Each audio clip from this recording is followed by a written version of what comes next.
আগৰ পৰা এতিয়া জনাই আহিছে যে ঘটনাটো হোৱাৰ কাৰণে যি হৈছে মানে মোৰ কাৰণে ভালৰ কাৰণে হৈছে আৰু হয় হয় সঁচাকে আৰু আমাৰ আৰু যিসকলে নাজানা মই কওঁ ৰঞ্জিতা বহুত ষ্ট্ৰং ৰঞ্জিতাৰ দুটা সন্তানে ৰঞ্জিতাৰ হেৰুৱাব লগা হ'ল মানে 2 বছৰ আগতে তাই স্কুটিৰ এক্সিডেন্ট হৈ পৰীক্ষাতে এক্সিডেন্ট হ'ল 2 বছৰ আগত তাৰ পিছত ৰঞ্জিতাৰ অৱস্থা একদম মানে মানসিক অৱস্থা একদম বেয়া হৈ গৈছিলে বহু বছৰ ধৰি ডক্তৰক দেখুৱাই সাইকিয়াট্ৰিষ্টক দেখুৱাইছে বেলেগ দৰৱ যিমান দৰৱ খালে দৰৱৰ আকৌ সাইড এফেক্ট হয়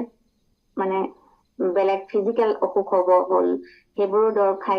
অৱস্থা একদম বেয়া হৈছে সেই সময়ত ৰঞ্জিতাই মোক ধৰিছে এৰা নাই কৰি আছে মোৰ লগত ইটো কোৰ্স কৰিছে সিটো কোৰ্স কৰিছে আৰু